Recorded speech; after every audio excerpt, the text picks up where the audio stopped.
नमस्कार, बहुत स्वागत है आप सभी का। मैं हूं आपके साथ वक्ता दुबे। लोकतंत्र देख रहे हैं आप। उत्तर प्रदेश में सियासी पारा काफी गर्म हो रहा है। एक दिन में प्रधानमंत्री मोदी और राहुल गांधी यूपी दौरे पर रहे, जहां पर मोदी संभल में कल्कि मंदिर पहुंचे तो वहीं इन्वेस्टर समिट में भी शिरकत की।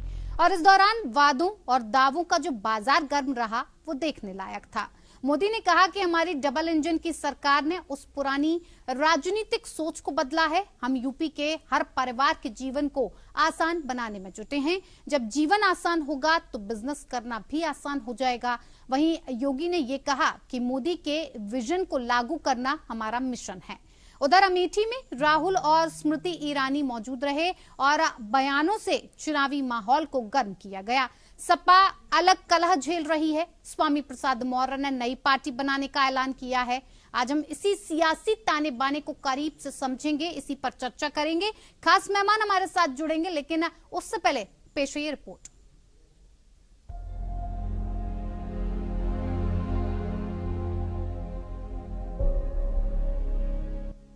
प्रधानमंत्री नरेंद्र मोदी के उत्तर प्रदेश दौरे में भक्ति और विकास का संगम देखने को मिला। मोदी कल्कि धाम मंदिर के शिलान्यास कार्यक्रम में संभल पहुंचे। वैदिक मंत्रोच्चार के बीच प्रधानमंत्री मोदी ने कल्कि धाम मंदिर का भूमि पूजन किया। पूजा के दौरान प्रधानमंत्री मोदी के एक और मुख्यमंत्री योगी आदित्यनाथ भी मौजूद रहे। इसी दौर में महाकाल के महालोक की महिमा हमने देखी है। हमने सोमनाथ का विकास देखा है, केदार घाटी का पुनर्निर्माण देखा है। हम विकास भी विरासत भी मंत्र को आत्मसात करते हुए चल रहे हैं। आज एक ओर हमारे तीर्थों का विकास हो रहा है तो दूसरी ओर शहरों में हाईटेक इंफ्रास्ट्रक्चर भी तैयार हो रहा है। मुझे भव्य कल्कि धाम के शिलान्यास का सौभाग्य मिला है। इसी कालखंड में हमने विश्वनाथ धाम के वैभव को काशी की धरती पर देखा है, निखरता हुआ देखा है। इसी कालखंड में हम काशी का कायाकल्प होते देख रहे हैं। इसी दौर में महाकाल के महालोक की महिमा हमने देखी है। हमने सोमनाथ का विकास देखा है, केदार घाटी का पुनर्निर्माण देखा है। हम विकास भी विरासत भी इस मंत्र को आत्मसात करते हुए चल। यूपी ग्लोबल इन्वेस्टर्स समिट 2023 के चौथे ग्राउंड ब्रेकिंग समारोह में हिस्सा लिया और इस दौरान प्रधानमंत्री मोदी ने कहा कि हमने यूपी में ईज ऑफ लिविंग और ईज ऑफ डूइंग बिजनेस पर समान बल दिया। डबल इंजन सरकार का मकसद है कि कोई भी लाभार्थी किसी भी सरकारी योजना से वंचित न रहे। वहीं सीएम योगी ने समारोह को संबोधित करते हुए कहा कि आज यूपी अर्थव्यवस्था में तेजी से आगे बढ़ रहा है और इस दौरान सीएम योगी ने निवेशकों को आमंत्रित किया। यूपी में नदियों के विशाल नेटवर्क का इस्तेमाल भी मालवाहक जहाजों के लिए किया जा रहा है। इससे यूपी में आवाजाही आसान हो रही है, ट्रांसपोर्टेशन तेज और सस्ता हुआ है। साथियों, आज के इस कार्यक्रम का आकलन मैं सिर्फ निवेश के लिहाज से नहीं कर रहा हूं। यहां आप सभी निवेशकों के बीच जो आशावाद दिख रहा है, बेहतर रिटर्न की जो उम्मीद दिख रही है, उसका संदर्भ बहुत व्यापक है। आज के इस जीबीसी 4 में न केवल औद्योगिकीकरण को गति मिलेगी, बल्कि प्रदेश के 34 लाख से अधिक युवाओं के लिए नौकरी और रोजगार की अवसर भी प्रदान करने का एक अद्भुत क्षण होगा। उत्तर प्रदेश, जिसके नाम से 2017 और 2014 के पहले लोग घबराते थे, आने से कतराते थे, और यह नए भारत का नया उत्तर प्रदेश आज अपनी प्रतिभा और पोटेंशियल को पहचान कर सुरक्षा, सुशासन और विकास से जुड़ चुका है। जहां मोदी की डबल इंजन सरकार विकास की नई इबारत लिखकर सियासी पिच पर खुद को मजबूत कर रही है, तो वहीं विपक्ष बिखरा बिखरा नजर आ रहा है। समाजवादी पार्टी में भी बिखराव है। कुछ दिन पहले ही समाजवादी पार्टी के महासचिव पद से इस्तीफा देने वाले दिग्गज नेता स्वामी प्रसाद मौर्य अब अपनी नई पार्टी बनाने जा रहे हैं। स्वामी प्रसाद मौर्य अपने समर्थकों के साथ 22 फरवरी को नए राजनीतिक संगठन या पार्टी का ऐलान कर सकते हैं। उनकी कही बात उनको मुबारक। ये सब जानते हैं कि वो सरकार में नहीं है, न उनकी सरकार केंद्र में है, न प्रदेश में है, कुछ देने की हैसियत में भी नहीं है। और वो जो भी दिए हैं ससम्मान में वापस भी कर दूंगा, क्योंकि मेरे लिए पद माने नहीं रखता, मेरे लिए विचार माने रखता है। दलितों, आदिवासियों, पिछड़ों और देश की महिलाओं, गरीबों, मजलूमों, मजदूरों, किसानों का हित मेरी सर्वोच्च प्राथमिकता है। उस पर जब भी कुठाराघात होगा मैं पलटवार जरूर करूंगा, करता भी रहा हूं, आगे भी करता रहूंगा। इसलिए अखिलेश जी की कही हुई बात उनको मुबारक। ये खबर पूछना भी जरूरी है, लेकिन इसके साथ साथ जो खबरें आप सुन रहे हैं, हम भी सुन रहे हैं, किसी के मन में क्या है ये कौन सी मशीन बताएगी। और लाभ लेके तो सब चले जाते हैं, लाभ लेके तो सब चले जाते हैं।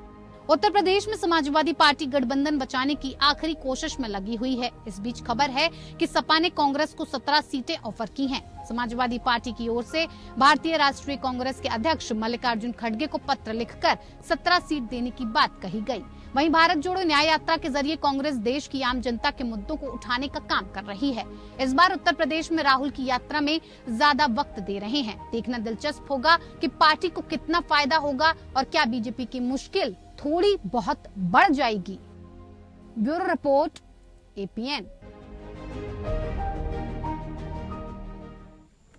तो सियासत लगातार जारी है और जिस तरह से उत्तर प्रदेश का दौरा हो रहा है, एक तरफ प्रधानमंत्री मोदी विकास के ताने बाने की बात कर रहे हैं, जिस तरह से उत्तर प्रदेश को आगे बढ़ाने की बात कर रहे हैं, इन्वेस्टर समिट में शामिल हो रहे हैं, तो वहीं दूसरी तरफ लगातार कांग्रेस की भारत जोड़ो यात्रा उत्तर प्रदेश के अंदर बढ़ती जा रही है। और इसी पर हम चर्चा के लिए जुड़ गए, खास मेहमान हमारे साथ जुड़े हुए हैं, जिनसे मैं आपका परिचय करवा देती हूँ।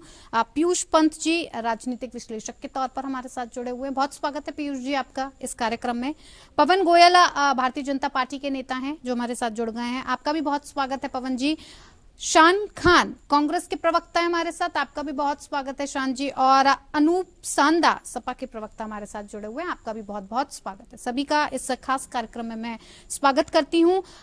सबसे पहले सवाल पवन जी आपसे, जिस तरह से लगातार 400 पार की हुंकार भरी जा रही है, साथ ही साथ विकास की और एक धर्म की जो एक संगम आज देखने को मिला है, इसको लेकर क्या कुछ कहना चाहेंगे और किस तरह का संदेश आप भारत की जनता के साथ साथ विपक्ष तक पहुंचाना चाहते हैं? देखिए, भारत की जनता जिस तरीके से सड़क देख रही है, स्कूल देख रही है, कॉलेज देख रही है, हॉस्पिटल देख रही है, मेट्रोस देख रही है, ट्रेन देख रही है, 2 लाख का बीमा देख रही है, 5 लाख का आयुष्मान सेवा कार्ड देख रही है, 5वें नंबर की अर्थव्यवस्था देख रही है, 6 लाख करोड़ का रक्षा बजट देख रही है। भारत के अंदर जहां इलेक्ट्रॉनिक्स आइटम्स, इलेक्ट्रॉनिक्स मोबाइल पहले 97% इंपोर्ट किए जाते थे, आज मैन्युफैक्चरिंग तो हो रहे हैं, हम एक्सपोर्ट भी कर रहे हैं। आप एप्पल 14 या 15 को देखेंगे भारत में बने, ये अपने आप में बहुत बड़ी उपलब्धि है। दूसरी सबसे बड़ी कारण है, जिस तरीके से विपक्ष के लोग पूछते हैं रोजगार कहाँ है, तो रोजगार जहां 12 किलोमीटर सड़कें बनती थी ना, आज 36 किलोमीटर डेली बन रहे हैं। तो उससे जो 3 गुना लोगों का काम बढ़ा, लोगों को जॉब मिली, चाहे तो वो चपरासी हो, चाहे वो GM हो, हर लेवल तक। जिस तरीके से 5 शहरों में मेट्रो थी ना, आज 20 शहरों में। जिस तरीके से 12 करोड़ शौचालय है, उनमें जो काम हुए उसे रोजगार बढ़ा। जल से नल 1,65,000 गांवों के अंदर बिजली पानी 2014 के बाद सप्लाई किया गया। उसी उत्तर प्रदेश की मैं बात करता हूँ, इस उत्तर प्रदेश के लिए आज हम बात करते हैं। कहाँ तो 18 घंटे बिजली जाती थी, आज 18 घंटे, 20 घंटे या 24 घंटे शहरों में बिजली आती है। उसी उत्तर प्रदेश की मैं बात करूंगा, 10 लाख करोड़ की अर्थव्यवस्था माननीय अखिलेश यादव जी छोड़ गए थे, सफाई के डांस छोड़ गए थे, 96,000 करोड़ रुपए के घोटाले छोड़ गए थे। घोटाला मुक्त सरकार है, गड्ढा मुक्त सरकार है और 21 लाख करोड़ की अर्थव्यवस्था है। उत्तर प्रदेश आज 24 करोड़ की जनता मेयर की 17 सीटें भारतीय जनता पार्टी को देती है। जो ये कहते थे कि नोएडा के अंदर कोई मुख्यमंत्री नहीं जाएगा और उसे अंधविश्वास था, माने योगी जी ने उसको तोड़ा, दोबारा आए और अब की बार 80 की 80 सीटें एनडीए और भारतीय जनता पार्टी को मिलने जा रही है। इसी बात को लेकर मैं विराम करता हूँ। जी ठीक है, यानी कि विकास के पथ पर अग्रसर एक बार फिर से भारतीय जनता पार्टी की सरकार, इस बार 400 पार। जी जी बिल्कुल। जी बिल्कुल ठीक है। हमारे साथ पवन गोयल जी हैं, भारतीय जनता पार्टी के नेता, जिन्होंने अभी इस बात को कहा कि भारतीय जनता पार्टी की जो सरकार है, एनडीए सरकार, वो 400 के पार जाएगी। इसी पर शान खान जी, क्या लगता है, जिस विकास पथ पर अग्रसर दिखाई दे रही है भारतीय जनता पार्टी, विकास के मुद्दे को, अपराध मुक्त उत्तर प्रदेश की बात कर रही है, जहां पर रोजगार नहीं हुआ करते थे, जहां पर भय रहता था, उसे भय मुक्त किया है। किस तरह से आप इस पथ को आगे बढ़ते देख रहे हैं और इस पथ को रोकने के लिए किस तरह की तैयारी कांग्रेस पार्टी की है? क्योंकि भारत जोड़ो न्याय यात्रा से कहीं ना कहीं आपको इस बात का सुकून तो होगा कि संजीवनी इस बार मिलेगी तो भारतीय जनता पार्टी को इसी से मिलेगी। देखिए मैम, भाजपा का एक ही मंत्र है, झूठ बोलो, जोर से बोलो और बार बार बोलो। और भाजपा जनता को बरगलाकर उनका ध्यान किसी और दिशा में भ्रमित करके उनकी तिजोरियों पर डाका डाल के चंद उद्योगपतियों, धन्ना सेठों की चाकरी करती है। अभी जैसे कि हमारे साथी भाजपा के प्रवक्ता ने बताया कि जनता ने सड़क देखी, जनता ने अस्पताल देखा, जनता ने विद्यालय देखे, जनता ने ये देखा, जनता ने वो देखा। लगता है भाजपा प्रवक्ता ने इससे पहले 2017 से पहले कुछ देखा ही नहीं रहा होगा। 2017 के पहले सड़क कहाँ थी? सड़क थी नहीं, ये तो बैलगाड़ी में चलते थे। और इन्होंने शिक्षा दीक्षा भी लगता है किसी खेत खलियान में ही ली होगी। अस्पताल तो थे ही नहीं। ये अस्वस्थ होते रहे होंगे, इनके परिवार के कोई व्यक्ति अस्वस्थ हो रहा होगा तो पता नहीं कहाँ से ये लोग इलाज कराते रहे होंगे। 2017 के पहले कुछ नहीं था देश में, और उत्तर प्रदेश में भी कुछ नहीं था। मैं तो समझता हूँ ये जल और ये वायु और ये सब कुछ नहीं था। सब मोदी जी के आने के बाद ही आया है। सब आविष्कार मोदी जी ने ही किया है। सारे आविष्कार योगी जी ने ही किए हैं। उसके पहले कुछ भी नहीं था। और पवन जी पता नहीं कहाँ पर पढ़कर आए, कहाँ पर इनका उपचार हुआ, इनके पर हुआ। 2017 से पहले पता नहीं पवन जी कपड़े भी पहन रहे थे कि नहीं। नहीं तो आपको नहीं लगता है भारतीय जनता पार्टी जिस विकास की तरफ आगे बढ़ रही है, रहते थे, विकास नहीं हुआ, ये कहना चाहते हैं सर आप? हाँ, मैं अब बताता हूँ। विकास के नाम पर केवल घोटाले हुए, विकास के नाम पर केवल लूट और खसोट हुई। जिस प्रकार से आज उत्तर प्रदेश की स्वास्थ्य व्यवस्था, शिक्षा व्यवस्था, पूरे देश में सबसे चौपट शिक्षा व्यवस्था और स्वास्थ्य व्यवस्था, ये मैं नहीं कह रहा हूँ, ये नीति आयोग की रिपोर्ट कहती है। ठीक है। उत्तर प्रदेश लूट, हत्या, बलात्कार, अपराध में पूरे देश में नंबर 1 पर है। ये मैं नहीं कहता, ये एनसीआरबी का डाटा कहता है। ठीक है सर। उत्तर प्रदेश में केवल सांप्रदायिकता फैलाकर, उत्तर प्रदेश में केवल झूठ बोलकर उत्तर प्रदेश में 73% पिछड़ों, शोषितों, वंचितों के अधिकारों को छीनकर चंद उद्योगपति, धन्ना सेठों की जो ये सरकार चल रही है, ये उद्योगपतियों का समिट करते हैं, ये निवेशक का समिट करते हैं। अरे भैया, किसान आंदोलन कर रहा है, किसानों से बात क्यों नहीं करना चाहते हो? इतने बेशरम क्यों बने हुए हो आप? क्यों किसानों को उनकी फसलों का समर्थन मूल्य नहीं देना चाहते हो? यही मोदी जी थे जिन्होंने 2014 के लोकसभा चुनाव में गला फाड़ के भाषण दिया था, मैं प्रधानमंत्री बनूंगा तो स्वामीनाथन आयोग की रिपोर्ट को लागू करूंगा, लागत मूल्य पे 50% समर्थन मूल्य दूंगा। 10 वर्ष होने वाले हैं, ये धोखा क्यों किया जा रहा है? ठीक है सर, मैं लौटूंगी। गद्दारी क्यों की जा रही है? इस पर उत्तर दे भाजपा। रटाया भाषण देना और झूठ परपंच करना, यही भाजपा का काम रहेगा। ठीक है, अनूप सांदा जी हमारे साथ हैं। अनूप सांदा जी और वरिष्ठ पत्रकार के तौर पर पीयूष पंत जी हमारे साथ जुड़े हुए हैं। सबसे पहले रुख अभी मैं अनूप सांदा जी का करूंगी। अनूप सांदा जी, भारतीय जनता पार्टी का जो विकास का रथ है वो लगातार अब आगे बढ़ रहा है, 400 पार का नारा लगातार दे रहा है और ये कह रहा है कि अब अपराध खत्म हो गया है, विकास की तरफ हम आगे बढ़ रहे हैं। अब उत्तर प्रदेश सुशासन लग रहा है, जिस तरह से वहां सुशासन होना चाहिए, उत्तर प्रदेश को हमने इस लायक बनाया है। जहां पर लोग निवेश करने से डरते थे, आज भर भर कर निवेश आ रहा है। सांदा जी। उत्तर प्रदेश की सरकार 3 फार्मूले पे चल रही है, झूठ, फूट और लूट, और इन्हीं 3 आधारों पे पूरे प्रदेश की जनता को ठगने का काम ये लोग कर रहे हैं। हाँ। आप वक्ता जी सोच करके देखिए कि आज प्रधानमंत्री जी जिस विकास का ढंढोरा पीट करके गए हैं, उनको शर्म भी नहीं आती भाजपा के मित्रों को। 1 वर्ष पहले इन्वेस्टर समिट हुई थी जिसमें 38 लाख करोड़ के निवेश आने का दावा किया गया था और बड़े ढोल पीटे गए थे, साहब अब तो प्रदेश में कोई बेरोजगार बचेगा ही नहीं। 1 साल के बाद इन्वेस्टर समिट 10 से 12 फरवरी 2023 को हुई थी, जहां तक मुझे याद आता है, और 2024 की 19 फरवरी को उसकी ग्राउंड ब्रेकिंग सेरेमनी करने के लिए प्रधानमंत्री जी आ रहे हैं।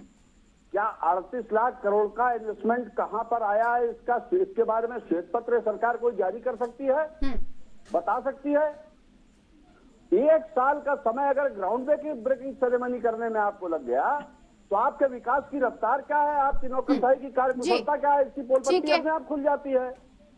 अभी हमारे भाजपा के मित्र सुशासन बोल रहे थे।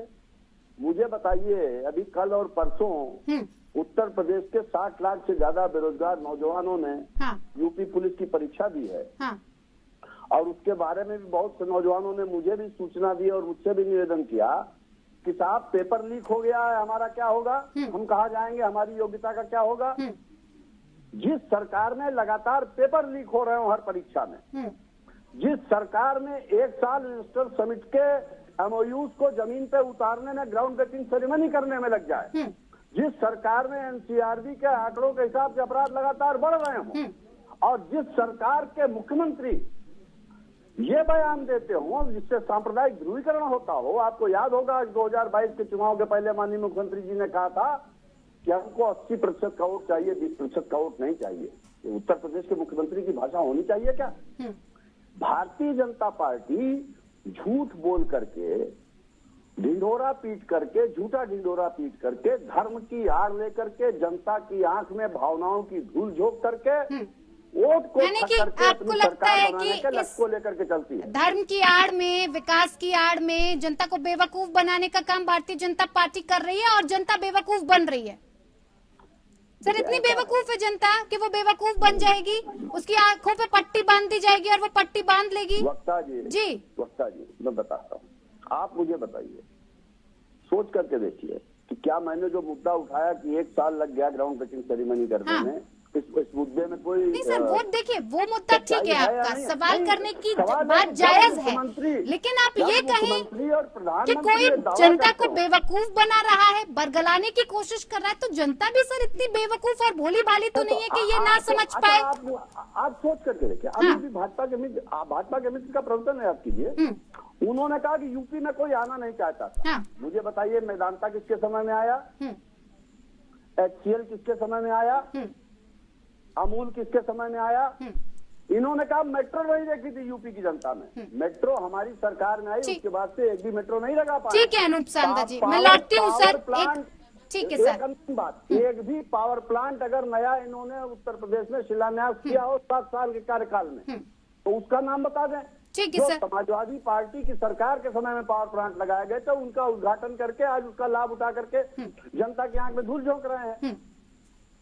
तो ये काम तो भाजपा करने में बहुत माहिर है। ठीक है सर, मैं लौटती हूँ। पीयूष पंत जी, जनता को बेवकूफ बनाने का काम भारतीय जनता पार्टी कर रही है, ये सभी दल कह रहे हैं। क्या लगता है आपको, जिस विकास पथ की बात लगातार भारतीय जनता पार्टी कर रही है, क्या वो झूठा है, क्या वो दिखावा है, जनता को बेवकूफ बनाने का एक और नया पैंतरा है?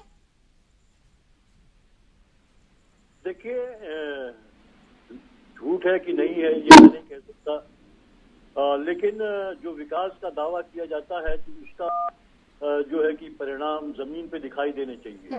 अब हम कहेंगे कि हाँ वाकई विकास हो रहा है, और विकास का मतलब सिर्फ बिल्डिंग बना देना नहीं है, सड़कें बना देना, हाईवेज बना देना नहीं है, मंदिर बना देना नहीं है।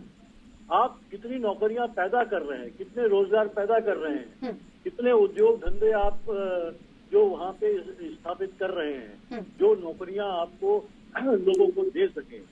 सिर्फ MOU साइन कर देने से और दावा कर देने से बात नहीं बनती है। और उत्तर प्रदेश सरकार लगातार यही कर रही है, समिट करा के। और जमीन पे हकीकत ये है कि अभी वहाँ कोई भी इस तरह का मुश्किल से 1 या 2 भी प्रोजेक्ट जो है वो कहीं न कहीं जमीन पे उतर पाए हैं। तो नौकरियां कितनी पैदा होंगी? विकास तो तब होगा ना लोगों का जब उनको रोजगार के अवसर मिलेंगे, नौकरियां मिलेंगी, उनका जीवन ज्यादा सहज बनेगा। उनको जो है कि 5 किलो अनाज पे निर्भर नहीं रहना पड़ेगा, उस भुखमरी से ऊपर उठ के निकल सके वो। लेकिन ये हालात तो लग नहीं रहे हैं। लगातार अपराध भी जो है उसकी भी जो है कि खबरें उत्तर प्रदेश से आती रहती हैं। आप देखिए महिलाओं के नाम पे, अपराध के नाम पे तो उत्तर प्रदेश पहले नंबर पे है। ये जो आंकड़े हैं जो क्राइम ब्यूरो के वो साफ दिखाते हैं। और बलात्कार की घटनाएं तो आप देखिए अक्सर जो है वो सुर्खियों में बनी रहती हैं। लेटेस्ट जो उदाहरण रहा वो BHU में हमने देखा किस तरह से एक छात्रा के साथ क्या किया गया वहाँ पे। और उसमें इन्वॉल्व कौन थे? इसके पहले भी एक जो MLA थे भारतीय जनता पार्टी के, जो वो बलात्कार के मामले में इन्वॉल्व थे। तो ये हकीकत ये है देखिए। और आप दावे कुछ भी कर लीजिए, आप बहुत कुछ कर लीजिए, अपने विज्ञापन देते रहिए आप और दावे कर लीजिए हमने तो इतने रोजगार दे दिए। रोजगार अगर क्रिएट होते तो उत्तर प्रदेश के नौजवान क्यों जा रहे होते बिहार नौकरी के लिए? और अब तो इजराइल और जर्मनी कहाँ जा रहे हैं। वहाँ पे एक मिला है भर्ती करने के लिए, भागे चले जा रहे हैं क्योंकि इतने फ्रस्ट्रेशन है उत्तर प्रदेश के युवाओं में, है नहीं नौकरी। पेपर लीक का मामला, केंद्र सरकार ने जो है कि चुनाव आने से पहले एक कानून ले आई जो है कि पेपर लीक न हो। लेकिन उन्हीं के राज्य में जहाँ उनकी डबल इंजन सरकार है, वहाँ पे गुजरात में भी हुआ है, उत्तराखंड में भी हुआ है, हर जगह होता रहता है। उत्तर प्रदेश में लेटेस्ट फिर जो है कि पेपर लीक का मामला हो गया। तो लोगों की जो नौकरियां जो है उनको मिल नहीं रही है। और जहां संभावना बनती है उनको पेपर लीक के जो माफिया जो काम कर रहा है, और माफिया का प्रश्रय किसका मिलता है? राजनेताओं का मिलता है। ये इसमें कोई दो राय नहीं, ये आप भी जानती होंगी, ये हर कोई जानता है, जो भी पैनलिस्ट में जो भी लोग हैं ये सब जानते हैं। तो ये तमाम चीजें हो रही हैं जो हर राज्य में हो रही है वो यहाँ भी हो रही है। जिसमें उत्तर प्रदेश कहीं आगे नहीं या विकास के पथ पे नहीं है। सिर्फ कुछ कंस्ट्रक्शन करा दीजिए आप, उसमें भी भ्रष्टाचार होता है। आप देखिए हाईवेज का, देखिए उत्तर प्रदेश का क्या हाल था। एक जगह उत्तर प्रदेश की मंत्री गई थी, जब गोरखपुर वाला जो एक्सप्रेसवे था वो उन्होंने सड़क पे जो है नारियल फोड़ा, वो सड़क टूट गई, वहीं पे सड़क टूट गई, नहीं सड़क टूट गई। हमने मेरठ वाला हाईवे देखा था, मेरठ वाली हाईवे के नीचे धंस गया था। तो ये, और आप दूर मत जाइए, दिल्ली में आइए आप, प्रगति मैदान का जो वहाँ का जो बना हुआ है अंडरपास, उसका क्या हाल हो गया है सब जानते हैं। आपने भी देखा होगा, सबने देखा है। प्रधानमंत्री जी ने जाके बड़ा वहाँ पे फोटो खिंचवाई थी, कराया था, इनॉग्रेशन किया था। आज वो है आधा से ज्यादा वो जो है अंडरपास जो है बंद हो चुका है, कंस्ट्रक्शन फ्लॉज है उसमें। और दावा किया है वहाँ पे CPWD ने जो है उस कंपनी के ऊपर। ये भ्रष्टाचार हो रहा है सीधे सीधे भारतीय जनता पार्टी की सरकारों के बीच में। तो आप दावा किस बात का कर रहे हैं? दावा आप कुछ और कर रहे हैं, हकीकत कुछ और है। पवन जी, सवाल आपसे, क्योंकि लगातार इस बात को लेकर समाजवादी पार्टी हो, कांग्रेस हो या फिर पीयूष पंत जी हो, साफ कर दिया कि विकास की बात तो आप कर रहे हैं, लगातार कह रहे हैं कि केदार घाटी का पुनर्निर्माण आपने देख लिया, आपने सोमनाथ का विकास देख लिया, महाकाल लोक की महामाया आपने देख ली, तमाम तरीके की बातें हैं। लेकिन कहा यह जा रहा है कि किसी भी तरह से तीर्थों का विकास तो हो रहा है, लेकिन जिस तरह का विकास होना चाहिए, जिस बात को लगातार कांग्रेस पार्टी उठा रही है, बेरोजगार, भ्रष्टाचार, क्या सड़क पर, क्या धरातल पर उस तरह की योजना आपने तैयार कर पाई है, या सिर्फ और सिर्फ एक छलावा एक बार और तीसरी बार आप जनता को देने जा रहे हैं? जी देखिए, आज की डेट में जनता बहुत इंटेलिजेंट है, सबके पास स्मार्टफोन है। माने मोदी जी के आने के बाद जिस तरीके से लोगों के 3-3 हजार रुपए के बिल आते थे ना मोबाइल के नेटवर्क के डाटा के, अब 1-1 साल के आते हैं वो बिल। दूसरी सबसे बड़ी बात, इनको तो ये भी नहीं दिखेगा कि देश में 74 एयरपोर्ट थे, आज देश में 147 एयरपोर्ट्स हैं। डोमेस्टिक शान खान जी तो कह रहे हैं कुछ नहीं था, आपके आने से पहले तो कुछ था ही नहीं, सिर्फ आपने ही बनाया और विकास किया। इसलिए तो बता रहा हूँ कि 74 से 147 हो गए। इनके राज्य में 74 सर बीच में नहीं, मैं मौका दूंगी। शान जी मैं आपके पास आऊंगी। शान जी डरो मत, आपके बीच में बोल नहीं रहा था। अब शान जी मैं आपके पास लौटूंगी। जी, इनके टाइम तक 74 थे। देखिए 70 साल में 74 बने और भारतीय जनता पार्टी की सरकार को भारत की जनता ने मौका दिया सेवा करने का। 74 से 147 हो गए। जहाँ 6 करोड़ यात्री ट्रैवल करते थे, आज 13 करोड़ यात्री ट्रैवल करते हैं। ये देश में रोजगार भी बढ़ा, एयरपोर्ट्स भी बढ़े। और अर्थव्यवस्था ही बढ़ी। 220 करोड़ लोगों को वैक्सीन मिली, 2 लाख का बीमा मिला, 5 लाख का आयुष्मान सेवा, जिससे 30 करोड़ से 35 करोड़ तक लोगों के कार्ड बने। ये बिना पैसे के तो संभव नहीं है ना मैडम, बिना पैसे के बिल्कुल भी कोई संभव नहीं है। वीआईपी कल्चर को हमने खत्म किया। किसी भी नेता के ऊपर अब लाल बत्ती नहीं लगेगी, सिर्फ सरकारी आर्मी, मिलिट्री, नेवी और पुलिस के पास लगेगी, जिसका देश का सालाना 20,000 करोड़ रुपए बचता था। अलगाववाद नेताओं को कश्मीर के अंदर ये लोग 2,000 करोड़ रुपए सालाना की सेवाएं देते थे और वो भारत के खिलाफ ही नारे लगाते थे। आज वहाँ पे लाल झंडा फहरता था 1939 से, आज तिरंगा भी फहरता है। नहीं, वो कह रहे हैं उत्तर प्रदेश में अपराध तो खत्म नहीं हुआ, आप कह रहे हैं अपराध खत्म हो गया। करते हैं, बिल्कुल मैं उत्तर प्रदेश की बात करूंगा, बिल्कुल उत्तर प्रदेश की। आज उत्तर प्रदेश को उत्तम प्रदेश के नाम से जाना जाता है। क्यों? इनको तो 10-10 एक्सप्रेस वे भी नहीं दिखेंगे, इनको गड्ढे तो दिख गए, माननीय पीयूष पंत जी को गड्ढे तो दिखे, लेकिन जब सड़कें ही नहीं बनती थी और जो कागजों में बन जाया करती थी, पुलिस वाले खड़े रहते थे और सामने क्राइम करते थे और जनता हाहाकार करती थी। इसी वजह से माननीय योगी जी को उत्तर प्रदेश के उत्तम प्रदेश बनाने के लिए, दूसरी और सबसे बड़ी महत्वपूर्ण बात, मेरे पीयूष पंत जी को और मेरे मुन्ना खान जी को और मेरे अनूप सांडा जी को ये भी नहीं पता होगा कि माननीय अखिलेश यादव जी की सरकार में 78,000 मुकदमे रजिस्टर्ड हुए थे।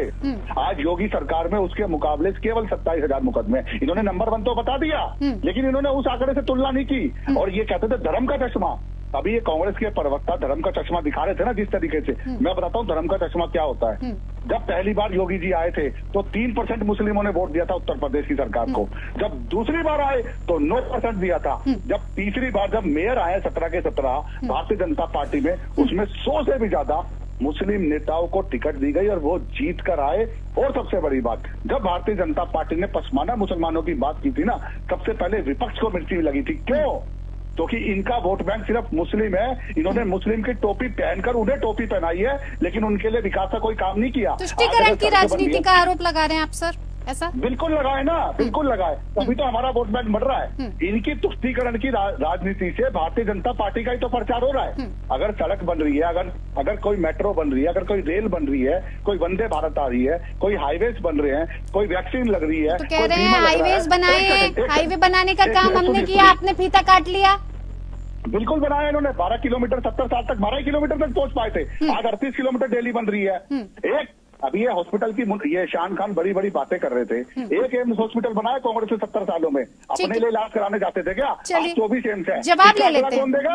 एक सेकंड और, सिर्फ एक सेकंड और। जी सर, जी। ये राफेल पे बहुत बड़ी बड़ी बातें करते थे। 1997 से राफेल आ रहा था, राफेल तो आया नहीं। आज 2014 में मोदी जी जरूर आ गए, फिर आया राफेल। ठीक है, ठीक है। शान खान जी, सर उत्तर प्रदेश में जिस तरह का आंकड़ा दिख रहा है, जिस तरह की आपकी परफॉर्मेंस नजर आ रही है, अगर पिछली पुरानी रिकॉर्ड से तुलना की जाए तो बेहद खराब प्रदर्शन रहा। इस बार ऐसा क्या रहेगा? क्या भारत जोड़ो न्याय यात्रा से आपको ऐसा लग रहा है, क्योंकि लगातार राहुल गांधी जिस जगह भी जा रहे हैं, उत्तर प्रदेश की अमेठी पहुंचे हैं, क्या लग रहा है आपको? अमेठी तो निकल गई, इस बार रायबरेली बचा पाएंगे? कैसी तैयारी है सर? क्या कुछ करेंगे कि इस भारतीय जनता पार्टी के इतने भ्रष्टाचारी लोगों को आप रोक पाएं, इसके रथ को थाम पाएं? देखिए वक्ता जी, उत्तर प्रदेश के मतदाताओं ने समय समय पर पूरे देश को संदेश देने का काम किया और मार्ग दिखलाने का काम किया है। उत्तर प्रदेश की जनता भोली भाली है और चतुर भी है। भोली भाली मत कहिए सर, भोली भाली मत कहिए जनता को, जनता भी सुन रही है, देख रही है। नहीं, जनता भोली भाली है, तभी तो मोदी और योगी मखौटा पहन के उनको ठग रहे हैं। अच्छा। जनता भोली भाली है किंतु चतुर भी है। जब देश को आवश्यकता पड़ी है तो उत्तर प्रदेश ने दिशा दिखाई है। भारतीय जनता पार्टी ने 14 में झूठ बोला, भारतीय जनता पार्टी ने 17 में झूठ बोला, भारतीय जनता पार्टी ने 19 में झूठ बोला। तो सर ऐसा क्या झूठ बोल रही है भारतीय जनता पार्टी के? उसके झूठ पर विश्वास कर लेती है, लेकिन आपके झूठ पर या आपके सच पर विश्वास नहीं कर पाती है?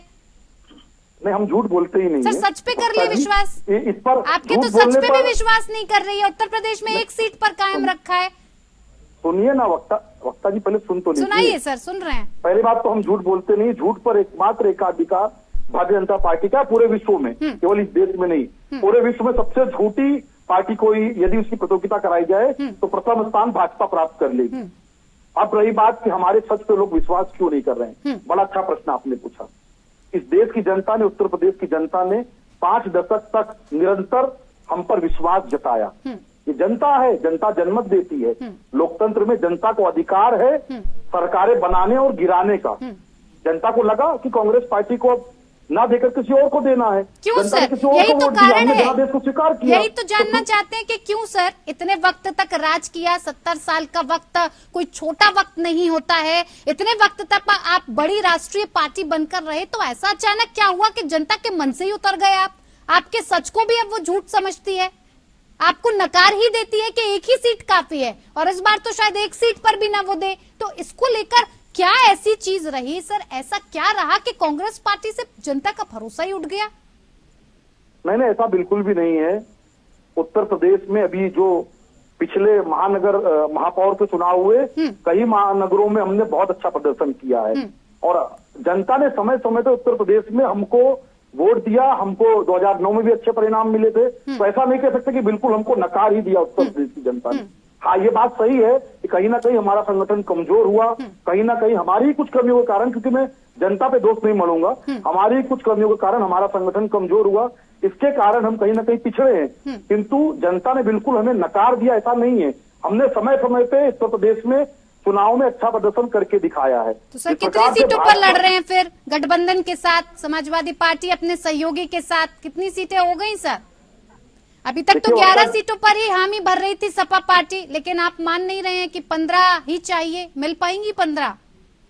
वक्ता जी, हमारी समाजवादी पार्टी के साथ बहुत ही सौहार्दपूर्ण वातावरण में बातचीत चल रही है, और जैसे ही सीटों के बंटवारे पे मोहर लगेगी आपको जानकारी मिल जाएगी। अभी तो जो विश्व की सबसे बड़ी पार्टी है तथाकथित, और जिसका नेतृत्व स्वघोषित विश्व गुरु करते हैं, उन्होंने भी अभी घोषित नहीं किया कि एनडीए में कौन कितनी सीट लड़ेगा, पीयर के चाचा कितने लड़ेंगे, और अपना दल कितना लड़ेगी, और उसके बाद निषाद जी कितना लड़ेंगे, ये भी नहीं तय कर पाए हैं। हम बातचीत कर रहे हैं, हम देख रहे हैं कौन सी सीट पर भाजपा को कौन धूल चटा सकता है। जहां सपा मजबूत होगी वहां सपा लड़ेगी, जहां कांग्रेस मजबूत होगी वहां कांग्रेस लड़ेगी, और निश्चित रूप से 80 के 80 सीट पर भाजपा का डब्बा गोल करेंगे। तो सपा तो आपसे ही पूछ रही है सर कि आप हमें बताइए कि इस सीट पर आप कितने मजबूत हैं जो हम आपको ये सीट दे दें। बातचीत चल रही है ना वक्ता जी। ठीक है, अनूप जी से मैं ले लेती हूँ सवाल। अनूप जी, अब ये भारत जोड़ो न्याय यात्रा पहुंच गई है यूपी में, कितना साथ मिलेगा अखिलेश यादव का? साथ के साथ साथ सीटें कितनी मिलेंगी? तैयार है सर 15 सीटों पर? दे देंगे 15 सीटें? देखिए, अभी जैसा हमारे कांग्रेस के मित्र ने कहा, और हमारे नेता भी लगातार ये बात कर रहे हैं कि कांग्रेस से हमारी बातचीत चल रही है, और आप भी जानते हैं कि सीटों का बंटवारा कोई बहुत आसान काम नहीं होता है।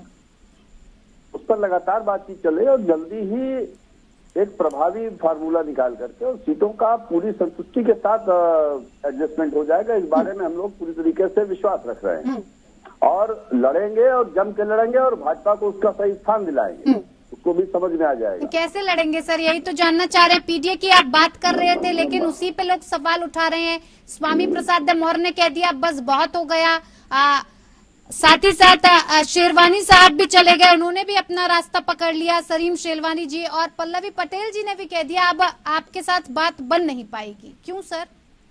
देखिए, ऐसा है, राजनीति में आना जाना ये चलता रहता है। समाजवादी पार्टी और समाजवादी विचारधारा किसी एक नेता की या किसी एक व्यक्ति की मोहताज नहीं है। समाजवादी पार्टी एक विचारधारा, और इस विचारधारा के नेताओं में उत्तर प्रदेश में खास करके डॉक्टर राम मनोहर लोहिया और आचार्य नरेंद्र से लेकर के लोक बंधु राजनारायण, रामसेवक यादव जी, मुलायम सिंह यादव जी, और तमाम आज तक बहुत से नेताओं ने मिलकर के इसकी मजबूत जमीन को तैयार किया। और ये विचारधारा जनता के बीच में जन जन तक है। राजनीति एक सफर है, और इस सफर में बहुत से लोग आते रहते हैं, जाते रहते हैं। मैं स्वामी प्रसाद जी लेकिन जब उन्होंने कहा कि आप राज्यसभा भेजेंगे, तो इस बात पर आप पलट क्यों गए कि पीडीए की बात करती है समाजवादी पार्टी, लेकिन वही पीडीए को दर्शा नहीं पा रही है? पिछड़ा, दलित और अल्पसंख्यक की बात कर रहे हैं, तो सलीम शेरवानी जी ने कहा राज्यसभा की जिस सीट पर मुस्लिम को होना चाहिए वहां पर आपने क्यों नहीं भेजा किसी मुस्लिम चेहरे को? वक्ता जी, समाजवादी पार्टी को किसी से अपने साफदिली का सबूत नहीं चाहिए, किसी से प्रमाण पत्र नहीं चाहिए। हाँ। और ये बात भी आपको साफ हो गई उस बात से कि कुछ राज्यसभा सीटों से जुड़ा हुआ ही मामला था, जिसकी वजह से हृदय परिवर्तन हुए हैं।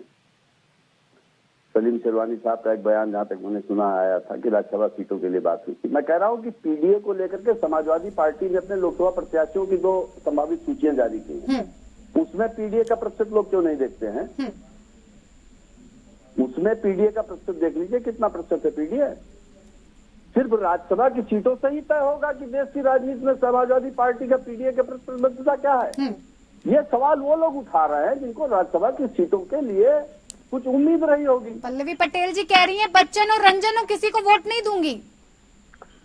देखिए पल्लवी पटेल जी क्या करती है, हमको तो उम्मीद है हमारी पार्टी के वरिष्ठ नेतागण तो प्रयास कर रहे हैं और हमको उम्मीद है कि कोई ऐसा रास्ता निकलेगा जिस रास्ते से चल करके समाजवादी पार्टी के तीनों प्रत्याशी जीतेंगे। ठीक है। और भारतीय जनता पार्टी के अहंकार को ठेस लगेगी। ठीक है। एक बात हमारे भाजपा के बीच में 2-3 बातें कही कि सुशासन और कई बार सर इस पर मैं लौटूंगी, मुझे एक ब्रेक के लिए रुकना है सर, इस पर तफसील से चर्चा करेंगे एक ब्रेक के बाद। लेकिन पीयूष पंत जी जाते जाते ब्रेक पर आपसे जानना चाहूंगी, यूपी में जिस बीजेपी के रथ को रोकने के लिए, जिस बीजेपी को सत्ता से उखाड़ने के लिए अखिलेश यादव ने ये जो पीडीए की तैयारी की थी, कहीं ना कहीं आपको नहीं लगता अब ये गले की फांस उनके लिए ही बनती जा रही है? जिस तरह से लगातार धीरे धीरे लोग आ रहे हैं और अपने बयानों को सामने रख रहे हैं कि मुस्लिमों का सम्मान नहीं है, मुस्लिमों का प्रतिनिधित्व नहीं है, दलित और आदिवासियों की उतनी इज्जत नहीं है पार्टी में जितना कि वादा किया गया था।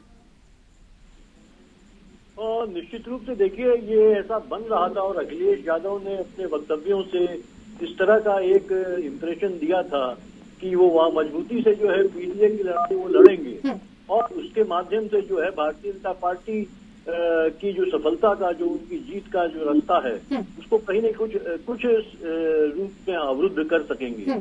लेकिन ऐसा होता दिखाई नहीं दे रहा है क्योंकि वो मैच्योरिटी दिखाई नहीं दे रही है अखिलेश यादव में। क्योंकि देखिए भारतीय जनता पार्टी से सीखने की जरूरत है, यहाँ मैं कहूँगा इसलिए कि भारतीय जनता पार्टी भले ही किसी समुदाय विशेष का भला न करे, लेकिन एक लिप सर्विस वो करती है और लिप सर्विस के नाम पे जब चुनाव सामने होता है तो वो किसी को भी मुख्यमंत्री बना देती है किसी जाति समूह का, या किसी को भी राज्यसभा भेज देती है, देखते हुए कि उसका फायदा कितना मिलेगा आने वाले चुनाव में। ये दूसरी पार्टियां करने से चूक जाती हैं। और ये देखिए आप कुछ भी कह लीजिए, हमारी राजनीति जो काफी उसका इसके नीचे गिर गया है और वो पूरी की पूरी जो है कि वो चुनाव के इर्द गिर्द घूमने लगी है। बाकी राजनीतिक जो नैतिकता है, राजनीतिक आदर्श जो है, राजनीति जो स्वच्छ होनी चाहिए, वो सब खत्म हो चुका है। चुनाव कैसे जीता जाए वैसे है, इसमें जो है भारतीय जनता पार्टी माहिर है। लेकिन विपक्षी दल जो है उससे भी नहीं सीख पाते भारतीय जनता पार्टी से ये रणनीति सीखेगी किस तरह से आप चुनावी राजनीति कर सकते हैं या कैसे जीत सकते हैं आप।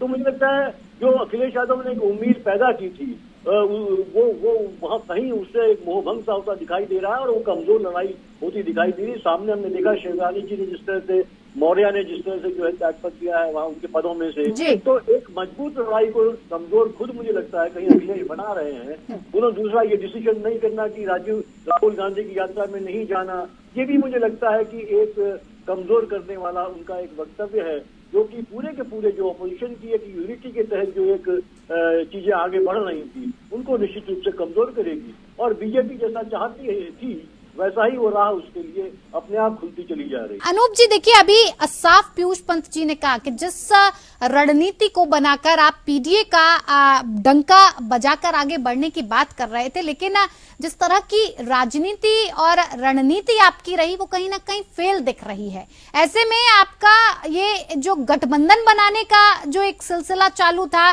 कि पार्टीज को साथ लेकर, कांग्रेस को साथ लेकर चलेंगे, क्या आप समाजवादी पार्टी कांग्रेस को इतना माइलेज दे पाएगी कि आगे आप इस रथ को और खींच सके? नहीं, अभी तक तो मुझे लगता नहीं कि कहीं कोई ऐसी बात आई जिससे आप कह सकें कि कांग्रेस को माइलेज नहीं दे रहे हैं।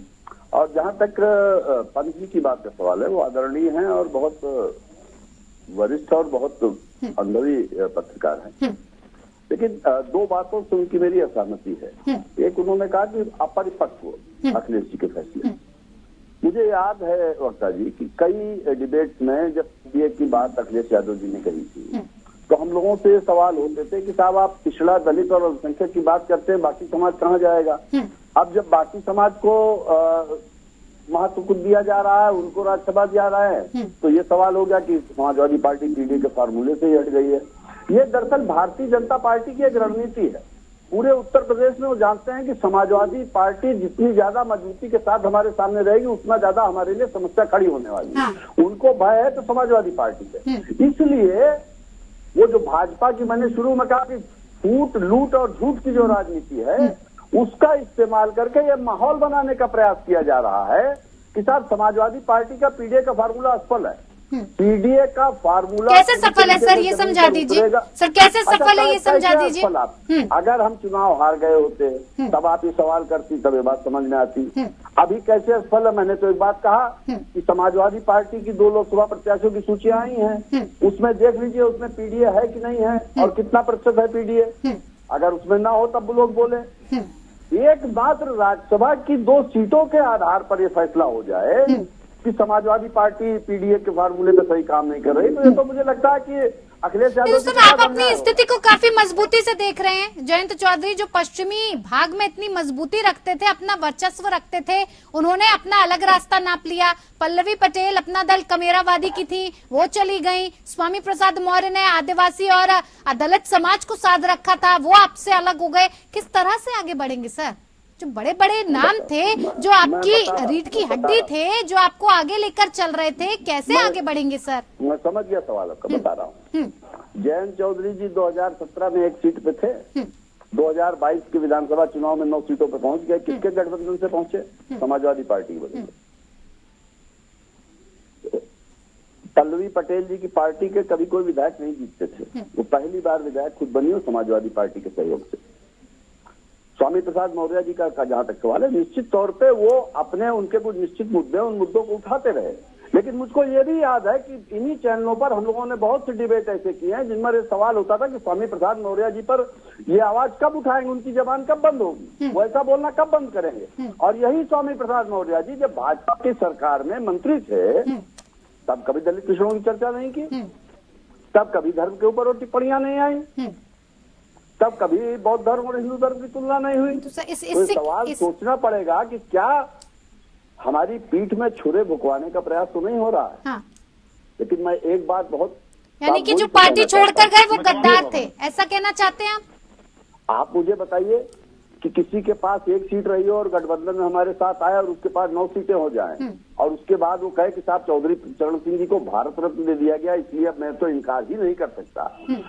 चौधरी चरण सिंह जी ने पूरा जीवन किसानों के लिए लगाया और किसानों के मुद्दों पर राजनीति करके उस देश के प्रधानमंत्री के पद पर पहुंचे। क्या उनका व्यक्तित्व ऐसा था कि मात्र अगर वो जीवित होते तो मात्र भारत रत्न के पुरस्कार के लिए वो किसी ऐसी पार्टी से समझौता कर लेते जो पार्टी चौधरी साहब की नीतियों के अनुरूप किसानों को न्यूनतम समर्थन मूल्य भी नहीं देना चाहती? ठीक है, स्पष्ट तौर पर ऐसा सौदा है जिस सौदे में राजनीतिक लाभ उठाने के लिए, सत्ता की मलाई खाने के लिए ऐसे काम किए जा रहे हैं। और ऐसे हमले मैं आज आपसे कर रहा हूं, ऐसे हमले समाजवादी पार्टी पर, माननीय अखिलेश यादव जी पर लोकसभा के चुनाव के समय तक लगातार जारी रहेंगे। ठीक है सर। लेकिन हम पूरे मन से अपने कार्यकर्ताओं के साथ, अपनी ताकत के साथ और अपने संकल्प के साथ, अपने पीडीए के फार्मूले के साथ, समाजवादी विचारधारा के साथ भारतीय जनता पार्टी की जन विरोधी तानाशाह और अलोकतांत्रिक सरकार के खिलाफ आवाज उठाते रहेंगे और अपने समान विचार के दलों के साथ